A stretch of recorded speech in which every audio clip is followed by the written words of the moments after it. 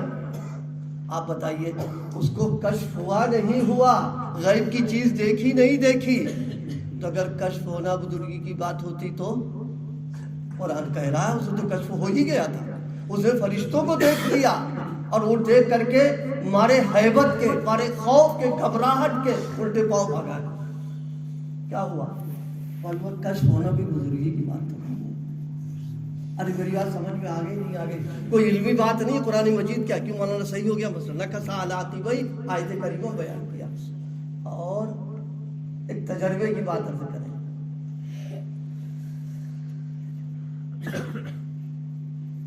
قبرستان کے قریب کبھی تجربہ کر لینا. قبرستان کے قریب جو آبادیاں ہیں اور اس کے پاس پڑو جو جانور بندھے ہوتے ہیں، کبھی کبھی دیکھیے گا کہ وہ بدکنے لگتے ہیں، اچھل کود کرنے لگتے ہیں. اگر تجربہ نہ کیا ہو تو اب کر لینا. اب تو ہم اتنے بڑے ڈھیٹ ہو گئے، برا نہ مانیے، اب تو قبرستان ہی مکان بنا لینا. ہاں ہمارا حق ہے.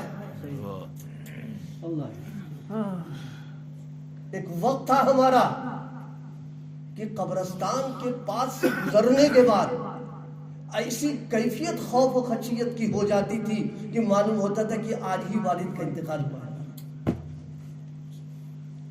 اور لیکن ہم اب اتنے جری ہو گئے کہ وہاں ہم نے سینہ تان کے اب ہم رہیں گے، اس کو اب ہم آباد کریں گے. یہ تو پتہ چلے گا مرنے کے بعد جو حرکتیں ہم کر رہے ہیں. لیکن میں تو یہ عرض کرنا چاہ رہا ہوں صرف کہ جانوروں کا یہ بدکنا، یہ اچھلنا، یہ کودنا، یہ کیوں ہے؟ حضرت نبی کریم صلی اللہ علیہ وسلم نے ایک حدیث میں ارشاد فرمایا کہ اگر مجھے یہ ڈر نہ ہوتا کہ تم عذاب قبر کا تحمل کر لو گے اور مردے کے عذاب کی تکلیفوں کو سن کر کے تم پر کوئی اثر نہ ہوگا تو میں اللہ سے دعا کر دیتا کہ تم بھی سنتے. لیکن ڈر ہے تم آبادیوں کو چھوڑ کے بھاگ جاؤ گے، اس لیے میں اللہ کا نظام یہ ہے کہ انسان اور جنات تو نہیں سن پاتے ہیں، جانور اس کی آوازوں کو سنتے ہیں. آپ بتاؤ یہ کشف ہوا کہ نہیں ہوا؟ تو اب اس کی بزرگی بھی ایمان لے آؤ. جانور ولی ہو گیا؟ جی نہیں. خوب سن لیجئے اچھی طریقے سے. حضرت اقدس شاہ فضل رحمہ گنج مراد آبادی رحمۃ اللہ علیہ نے فرمایا کشف تو گدھے کو بھی ہوتا ہے. حضرت کا ملفوظ ہے یہ. معلوم ہوا کشف کا ہونا یہ کوئی بزرگی کی بات نہیں ہے. سب سے بڑا کشف یہ ہے کہ وہ متبع سنت اگر ہے تو سب سے بڑا ولی اور سب سے بڑا اس کا یہی کشف ہے. پوری زندگی اگر کسی سے کوئی کرامت نہ ہو، کوئی کشف اس کو نہیں ہو رہا، کوئی الہام نہیں ہو رہا، کوئی فرق نہیں پڑتا ہے، بس اتباع سنت اس کے اندر موجود ہے، وہ سب سے بڑا ولی اللہ ہے.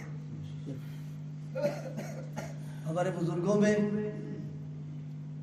حضرت جنید بغدادی سید الطائفہ جن کو کہا جاتا ہے، حضرت جنید بغدادی رحمۃ اللہ علیہ کے سلسلے میں کسی نے کہا حضرت اتنے دن یہاں آپ کے پاس رہے، اتنے دن آپ کے پاس رہے، تقریباً 10 سال رہا، کچھ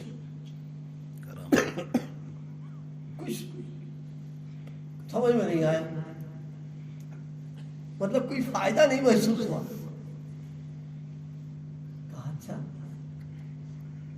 کہا اچھا یہ بتاؤ، اس 10 سال میں تم نے میری جلوت، میری خلوت، میری مجلسیں، میری تنہائیاں، میری ملاقاتیں لوگوں سے، میرا آنا جانا سب تمہارے سامنے ہے، اس 10 سال کے عرصے میں کوئی عمل خلاف سنت تم نے مجھے کرتے ہوئے دیکھا کہ نہیں دیکھا؟ ارے کچھ سمجھ میں آ رہی نہیں آ رہی؟ جی 10 سال میں کوئی عمل، کوئی کام خلاف سنت مجھے کرتے ہوئے دیکھا کہ نہیں دیکھا؟ اس نے کہا کہ حضرت میں گواہی دے سکتا ہوں، اس 10 سال میں کوئی عمل آپ کا خلاف سنت ہوتا ہوا آپ نے نہیں دیکھا۔ فرمایا جنید کی اس سے بڑی کرامت اور کیا ہو سکتی ہے کہ 10 سال تک اتباع سنت کے سانچے میں ڈھال کر اس نے رکھا ہے۔ بے شک لیکن آج کل ہم لوگوں کے یہاں یہ سب کچھ نہیں، ہمارے یہاں تو کرامت ہو اور تعویذ ذرا زوردار ہو اس کا، ہاں بس اس سے بڑا کوئی نہیں۔ یہ میں نے خاص طور سے اس بات کو عرض کیا، یہ ہردوئی کی پوری پٹی، جسے ہمارا قصبہ گوپبو بھی آتا ہے، سنڈیلے کا بھی آتا ہے، بہرام کا بھی آتا ہے، بلنامے کا بھی آتا ہے، وہاں بھی ایک اللہ کے ولی آسودہ خواب ہے اس کے اندر، اور گنج گرارہ پوری پٹی۔ لیکن ہم سب کی میں یہ کہہ سکتا ہوں محرومی کہہ لیجیے، ناقدری کہہ لیجیے کہ ہم نے بزرگوں کی قدردانی نہیں کی، ہم نے آج تک ولیوں کے تعلق سے سوائے غلو کرنے کے کچھ ہم نے اور حاصل نہیں کیا۔ میرے دوستوں، میرے بھائیوں، چونکہ بات چل رہی ہے اولیاء اللہ کی سیرت کی، اس لیے میں نے عرض کیا کہ ولایت کی بنیاد اس بات کے اوپر ہے کہ نبی کریم صلی اللہ علیہ وسلم کی اقتداء اور اتباع۔ حضور کی اتباع کن کن معاملوں میں کی جائے؟ حضرت بایزید بستامی کے سلسلے میں لکھا ہوا ہے کہ ایک مرتبہ کسی کے بارے میں معلوم ہوا کہ بڑا نیک اور بڑا صالح دیندار آدمی، تو حضرت اپنے متعلقین سے کہا چلو ایک اللہ کا ولی آئے، چلو مل آئے اس سے۔ گئے تو حضرت نے یہ دیکھا، حضرت کی بات عرض کرنے سے پہلے میں یہ عرض کر دوں آپ سے، جب آدمی کو کسی سے محبت ہو جاتی ہے تو پھر محبت اپنے آپ خود آداب محبت وہ سیکھ لیتا ہے۔ محبت جو ہے خود آداب محبت سکھا دیتی ہے اس کو۔ حدیث پاک میں حضرت نبی کریم صلی اللہ علیہ وسلم نے فرمایا کہ جس طرح اللہ کی تعظیم ہے، رسول اللہ کی تعظیم ہے، اسی طرح بیت اللہ کی بھی تعظیم ہونا چاہیے۔ کیوں؟ اللہ کا گھر ہے۔ جب اللہ محبوب ہے تو اس کا گھر بھی محبوب ہونا چاہیے۔ اس کا ادب کیا بیان فرمایا؟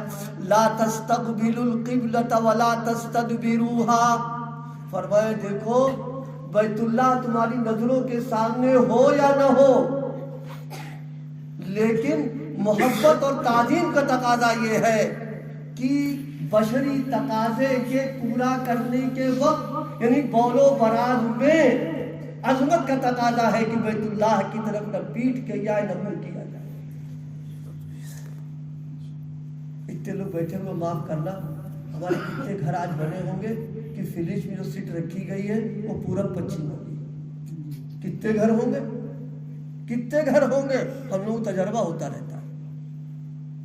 اور گھروں میں بچوں کو نالی میں بٹھا لیں گے پورب پچھم۔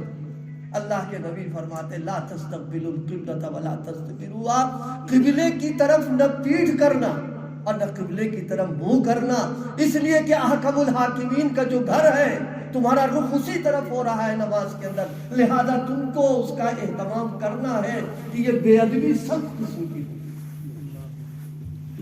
لیکن عاشقوں نے اور آگے بات کہی، وہ میں عرض کرنا چاہتا ہوں۔ سلوک کی لائن میں شیخ کا ادب اور بیت اللہ کا ادب یہ بیان کیا گیا ہے کہ بیت اللہ کی طرف تھوکنا بھی بے ادبی کی بات ہے، اور شیخ کی طرف کہہ رہا اس کے گھر کی طرف بھی تھوکنا یہ بے ادبی کی بات ہے، یہ محبت کی باتیں ہیں۔ حضرت تشریف لے گئے، کہنا والا دیکھا کہ وہ بیت اللہ کی طرف جدھر رخ ہے ادھر تھوک رہے ہیں، فرمایا واپس چلو واپس چلو۔ کہا حضرت آپ اتنی محنت کر کے تو آئے چل پھر کر کے اور چلے۔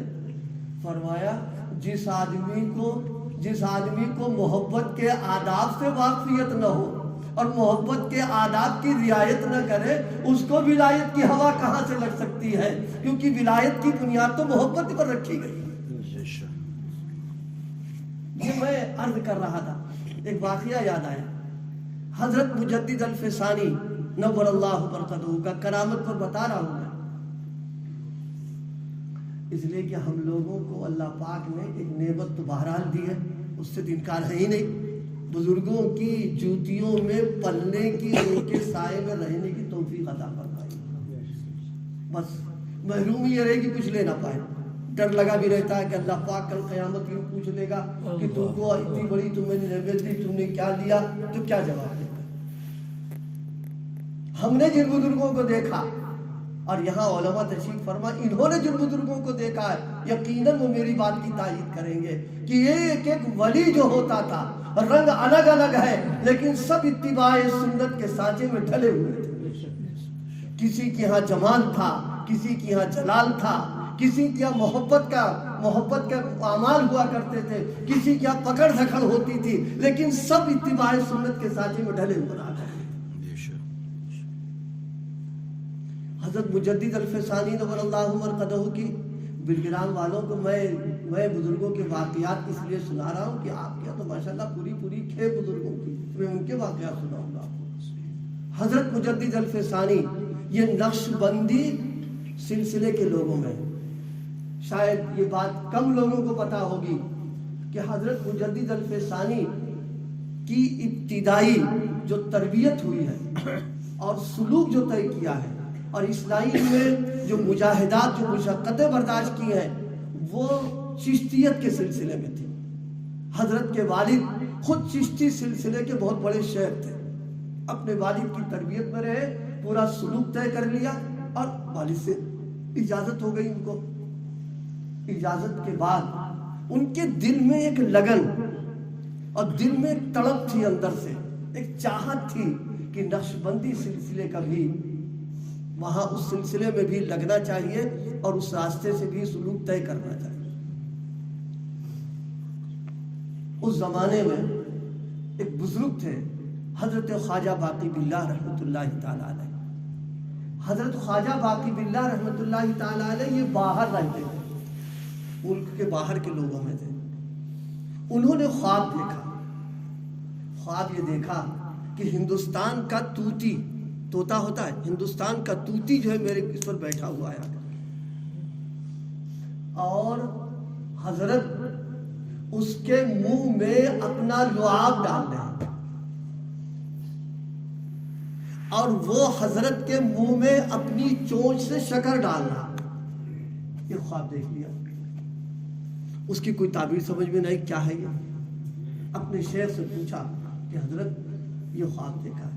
فرمایا مبارک ہو، اللہ پاک تم سے ہندوستان کے اندر بہت بڑا کام لے گا، تمہارے سلسلے میں اللہ پاک کو ایسی شخصیت پیدا کرے گا کہ اس کی وجہ سے بڑا فیض ہو۔ حضرت آ گئے، یہاں ایک وقت گزر گیا، نہ کوئی اس طرح کا آدمی آیا، نہ یہ ہوا نہ وہ ہوا۔ ادھر حضرت مجدد الفسانی نور اللہ مرقدہ چشتیت کے سلسلے میں شیخ ہو چکے تھے، لیکن دل میں لگی تھی کہ نقش بندی کوئی مل جاتا تو میرا کام اس سے ہوتا تھا۔ حج کے ارادے سے حضرت دہلی تشریف لائے۔ اس زمانے میں غالباً دہلی سے ہی جانے کا نظام ہوتا ہوگا، تشریف لائے۔ یہاں ایک صاحب سے ملاقات ہو گئی، ان کا نام تھا ملا حسن کشمیری۔ ملاقات ہو گئی۔ دلی اس زمانے کے اندر بزرگوں کا مرکز اور گڑھ تھا، جیسے کبھی بلگرام رہ چکا ہے. اللہ پاک پھر بہار کے دن پھر واپس فرما دے. یہ تو علم کا اور کیا کہتے ہیں بزرگوں کا یہ تو برکت رہ چکا ہے. مجھے یاد آیا یہاں کے بارے میں مفکر اسلام حضرت مولانا سید ابو الحسن علی ندوی اللہ پاک ان کی قبر کو نور سے بھرے. حضرت نے علامہ زبیدی کے سلسلے میں ایک بات فرمائی جو یہیں کے پیدا شدہ ہے, یہیں کے تھے. فرمایا اپنے وقت میں عالم اسلام کے اندر کوئی ان کا ثانی نہیں تھا. اتنی بڑی شخصیت یہاں پیدا ہوئی. اور یہاں ایک بزرگ اور پیدا ہوئے. علماء سنیں گے تو مزہ آئے گا, تعجب ہوگا. انہوں نے ہمارے نصاب میں ایک کتاب ہے علم نحو کی کافیہ, نحو کی کتاب ہے اور مشکل کتاب ہے. اس کی نہ معلوم کتنی شرحیں لکھی گئی ہیں, فارسی میں لکھی, عربی میں لکھی, اردو میں لکھی. اس کی شرح بھی پڑھائی جاتی ہے, لیکن کوئی یہ نہیں کہہ دے گا کہ ہم نے اس کتاب کا محتو سمجھ لیا. اللہ جانے اس کے اندر کیا ہے, پڑھائی ہم نے برسوں اس کتاب کو. اس سرزمین پر ایک ایسا شخص پیدا ہوا ہے جس نے کافیہ کی شرح تصوف میں لکھی ہے اور اس سے تصوف کے مسائل لکھی ہیں. غیر منصرف کے بیان تک مکمل نہیں ہو پائی کتاب. یہاں ایسے ایسے صوفیہ پیدا ہوئے. حضرت مجدد صاحب حج کے ارادے سے دلی آئے, ملا محسن سے ملاقات ہو گئی. انہوں نے تذکرہ کر دیا حضرت خواجہ باقی باللہ کہ نقشبندی سلسلے کے ہیں اور ان کا یہ حال ہے, ان کا وہ حال ہے.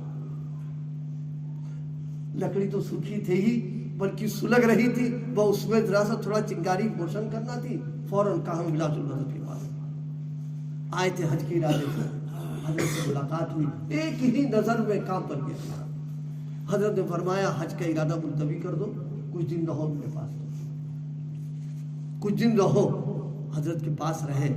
غالباً علماء نے بتایا ہوگا, نہ بتایا ہو تو کان کھول کے سن لیجئے. ولایت کی پہلی بنیاد صحبت اولیاء. بغیر ولی کی صحبت کی چیز نہیں مل پائے گی. جیسے گھوڑی مثال ہے, لیکن آپ سمجھو گے شوہر اور بیوی کی چاہے کتنی محبت ہو, کتنا تعلق ہو, لیکن جب دونوں دوری بنائے رہیں گے تو نتیجہ سمجھ میں آگے نہیں آئے. تم لوگ تو قبرستان بنائے ہو یار, نثر ہلا رہے کر رہے ہو, ہم محنت کرے چلے جا رہے ہیں. کچھ سمجھ میں آ رہا نہیں آ رہا. جو لوگ سو رہے وہ ہاتھ اٹھاؤ. اچھا لوگ ہوشیار بہت ہے. یہ میں نے کیوں کہا, بغیر کسی اللہ والے کی صحبت اللہ کا نظام ہے, بغیر اس کے نہیں ملا کرتی. آپ چاہے لاکھ طلب کر لو اور کچھ کر لو, لیکن مثال اور صاحب سمجھا دیں, پانی کتنا کھولا دو تم, چاہے وہ زمزم کا پانی کیوں نہ ہو, لیکن وہ چائے جب ہی بنے گی جب چائے کی پتی کی صحبت ڈالے. اگر چائے کی پتی کی صحبت میں نہیں ہے تو چائے زمزم ہی کیوں نہ ہو, گھنٹوں اس کو کھولا دو, پانی پھر پانی ہو جائے گا. اسی طرح جب تک کسی اللہ والے کے ساتھ جڑیں گے نہیں وہ نتیجہ نہیں نکل پائے گا. تو سمجھ میں آگے نہیں آئی. لیکن جس کی صحبت میں جا رہا ہو فراڈیا نہ ہو. سمجھ میں آگے نا. آج کل ڈپلیکیٹ مال بہت, ہمارے اپنے ملک جو ہے ڈپلیکیٹ بنانے میں نمبر 1 پہ ہے. امریکہ, جاپان, روس بیچارے دماغ لگاتے برسوں, اور کتنا پیسہ پر خرچ ہوتا ہے. کوئی بات تیار کیا, ہم سینہ ٹھوکے کھٹے لاؤ, اچھا رات بھائی مشین آئی, صبح تیار کر دیا, میڈ ان جاپان, بیچو دھگا رکھ کر کے. سمجھ میں آگیا نہیں آیا؟ کہنا سمجھ میں تو آ رہا, لیکن پنچوں کی بات تو سر پر, لیکن پرنالا تو وہیں گرے گا. اللہ کے بندو, یہ سیرت اولیاء کی کانفرنس ہے, اس لیے میں نے یہ بات عرض کی اس موضوع کے اوپر. حضرت تشریف لے گئے, اللہ پاک نے کتنا مقام عطا فرمائی ایک صحبت میں. اس مقام پر پہنچ گئے تھے حضرت مجدد الفسانی کی. حضرت سے فرمایا, 2 بیٹے تھے حضرت کے جو دودھ پینے کے زمانے میں تھے, فرمائے ان پر توجہ دو. مجدد صاحب نے توجہ دی, اثر ہوا ان کی توجہ کا. فرمایا ان کی ماں پر توجہ تو پردے میں بٹھا کر کے کیا، توجہ ان کے اوپر ہو گئی، حضرت بہت خوش ہو گئے کہ جو محنت کی تھی وہ کامیاب آ گئے اس پر۔ اب سنو، جو اصل واقعہ سنانا تھا، مجدد صاحب کی شخصیت کو میں نے اس لیے کیا تاکہ آپ سمجھیں کہ ولایت کیا چیز ہے۔ حضرت کی خدمت میں ایک چشتیہ سلسلے کے بڑے بزرگ تشریف لے گئے حضرت سے فیض لینے کے لیے، حضرت کی صحبت سے کچھ برکات حاصل کرنے کے لیے پہنچے۔ حضرت نے ایک جملہ فرمایا، بس کہا بھائی میرے پاس کیا ہے، میرے پاس کچھ بھی نہیں، صرف میرے پاس اتباع سنت ہے اور کچھ نہیں۔ یہ جملہ کہا کہ میرے پاس اتباع سنت کے علاوہ کچھ نہیں ہے۔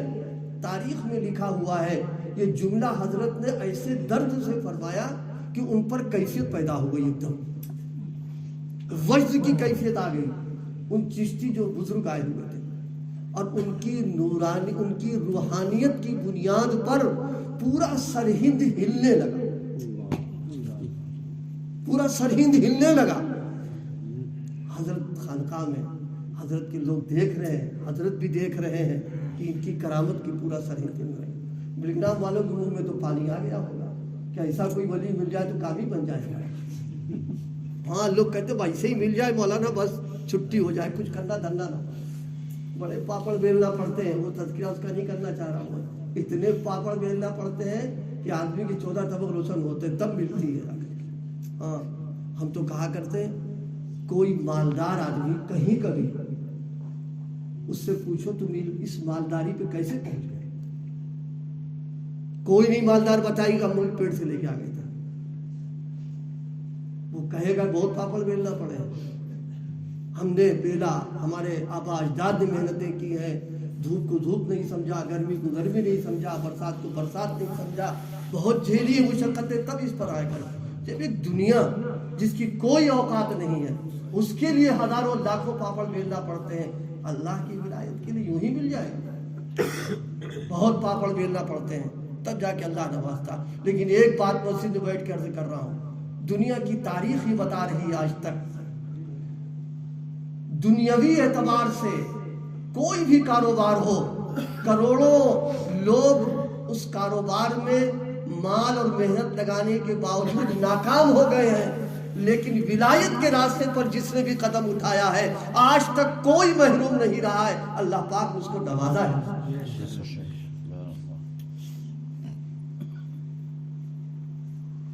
زمین ہلنے لگی، سارے لوگوں نے دیکھا تو حضرت نے خادم سے فرمایا ذرا میری مسواک تو اٹھاؤ۔ کیا کہا؟ مسواک لا۔ مسواک ٹاپ پہ رکھی ہوئی تھی، خادم نے مسواک دی، حضرت نے وہ مسواک زمین پر رکھی، ایک دم زمین ساکن ہو گئی۔ ان کی کرامت، اس کیفیت کی کرامت یہ تھی کہ زمین ہلنے لگی۔ حضرت کی کیفیت ویفیت نہیں، حضرت کی مسواک کی کرامت یہ تھی کہ زمین ساکن ہو۔ حضرت کتنے بڑے لوگوں میں ہوں گے اندازہ لگاؤ۔ اس وقت ایک بات کی لکھی کہی حضرت نے ہے جو میں سمجھتا ہوں آب زر سے لکھنے کے قابل ہے۔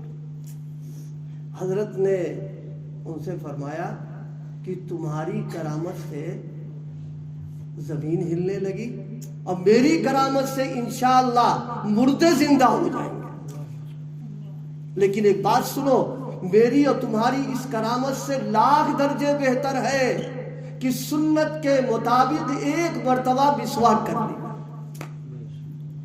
ارے کچھ سمجھ میں آیا نہیں آیا؟ بس بات کیا ہے؟ اتباع سنت کی۔ ارادے کرو گے انشاءاللہ سنت پر عمل کرو گے، کرو گے نہیں کرو گے؟ ساری بنیاد جو میں نے عرض کی ہے اتباع سنت ہے، اسی کے ساتھ ولایت کا دروازہ کیا ہے؟ ہو گیا بھی آدھا گھنٹہ ہو گیا؟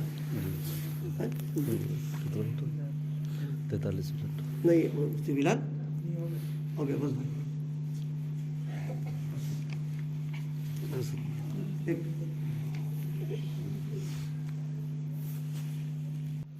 وہ اسی کے سلسلے میں کہ ولایت کا جو راستہ سنت سے ہٹ کر ہوگا وہ خانہ سار ہے، وہ گھر کی چیز ہے، وہ سوائے ڈھونگ کے اور سوائے محنت کے ضائع ہو جانے کے کچھ بھی نہیں۔ حضرت نبی کریم صلی اللہ علیہ وسلم کا زمانہ ہے، آقا مسجد نبوی میں تشریف فرما ہے اور کچھ مجلس چل رہی ہے، کچھ ارشاد فرما رہے ہیں، تو آپ نے دیکھا کہ مسجد کے صحن میں ایک صاحب ہے جو کھڑے ہوئے ہیں، موسم کھلا ہوا، دھوپ ہو رہی ہے، وہ اس میں کھڑے خاموش، نہ وہ مجلس نبوی میں آ رہے ہیں، نہ وہ سائے میں آ رہے ہیں، نہ وہ بیٹھ رہے ہیں، نہ کسی سے بات کر رہے ہیں، کھڑے ہیں خاموشی کے ساتھ۔ آپ نے پوچھا کون صاحب ہے؟ تو حضرات صحابہ کرام نے فرمایا حضرت یہ ابو اسرائیل انصاری، حضرت ابو اسرائیل انصاری، انہوں نے روزہ رکھا ہے، لیکن روزہ رکھنے میں انہوں نے طریقہ یہ کیا ہے کہ نہ بولیں گے، نہ سائے میں جائیں گے، نہ بیٹھیں گے، اسی طرح دھوپ میں کھڑے رہیں گے۔ یہ گویا حدیث کا پس منظر میں نے بہت مختصر طور پر عرض کیا، میری بات تو سمجھ میں آ گئی نا؟ بھئی روزہ رکھنے کا شرعی حکم یہی ہے، صبح صادق سے لے کر کے سورج کے غروب ہونے تک نہ کھانا نہ پینا، نہ گھر والی سے خصوصی معاملہ کرنا، بھئی یہ روزے کی بات ہے۔ سو بھی سکتے ہیں، بیٹھ بھی سکتے ہیں، سائے میں بھی آ سکتے ہیں، اے سی میں، ایئر کنڈیشن میں، اور کہتے ہیں ہیٹر میں، سب کچھ، کوئی ممانعت نہیں، سب کی کھڑے۔ اور روزہ جو ہے وہ ولایت کی گولی ہے، میرے حضرت رحمت اللہ علیہ کے الفاظ میں ولایت کی گولی ہے، لیکن اس گولی کو وہ اپنے حساب سے استعمال کر رہے تھے کہ ہم کھڑے رہیں گے دھوپ میں، اور جناب والا سائے میں نہیں جائیں گے، ہم بیٹھیں گے نہیں، ہم بات نہیں کریں گے۔ آقا کی نظر پڑی، فرمایا مرو، ان کو حکم دو، فَلْيَتَكَلَّمْ، یہ اپنی طرف سے روزہ رہا، اپنی طرف سے عبادت کرنا چاہ رہے ہیں، اپنے انداز کے اوپر۔ فرمایا نہیں، فَلْيَتَكَلَّمْ، فرمایا بات کرو، وَلْيَسْتَظِلْ، اور دھوپ سے ہٹ کر سائے میں آ جاؤ، وَلْيَقْعُدْ، اور بیٹھ جاؤ۔ اللہ کے نبی نے 3 باتیں ارشاد فرمائی، اس کو فرما کر آپ نے بتایا میری موجودگی میں قرب الہی کا طریقہ تم اپنانا چاہ رہے ہو، قرب الہی کا طریقہ وہ جو میرا طریقہ ہے کہ میں روزہ رکھ کر کے میں بیٹھتا بھی ہوں، میں سائے میں بھی رہتا ہوں، میں سو بھی جاتا ہوں، لہذا میرے طریقے سے بڑھ کر کوئی طریقہ نہیں ہوتا ہے، لہذا سب ختم کرو، فَلْيُتِمْ صَوْمَهُ، اور روزہ میری طریقے سے پورا کرو۔ یہ حدیث ہے جو حضرت نبی کریم صلی اللہ علیہ وسلم نے ایسے موقع پر ارشاد فرمائی۔ ایک موقع پر حضور نے صحابہ کو تنبیہ کی تھی، فرمایا دیکھو اللہ کی معرفت جتنی مجھ کو ہے، صبح قیامت تک کسی کو اتنی اللہ کی معرفت نہیں ہو سکتی، بلکہ میں تو یہ کہوں کسی کو معرفت مل رہی تو انہی کا صدقہ ہے، انہی کا صدقہ ہے جو مل رہی ہے۔ فرمایا اگر معرفت کا اور محبت کا تقاضا میرے طریقے سے ہٹ کر مجاہدات کرنے کے اندر ہے تو فرمائے من رغب عن سنتی فلیس منی، میرا اس کا کوئی تعلق نہیں۔ اور جب آقا سے تعلق ہی نہ ہوگا تو راستہ تو بھٹک گئے، ولایت پہ کہاں پہنچیں گے جا کر کے۔ اس لیے میرے دوستوں، میرے بھائیوں، بہت مختصر طور پر میں نے عرض کیا کہ اتباع سنت یہ بنیاد ہے، اور ولایت کا دروازہ کھلتا کب ہے یہ ایک موضوع ہے جو اس وقت عرض نہیں کرنا کیونکہ وقت پورا ہو چکا ہے۔ ہم سب یہ ارادے کرو کہ ہم سنتوں پر عمل کریں۔ حضرت مجدد صاحب کی بات یاد آ گئی، حضرت نے فرمایا ہے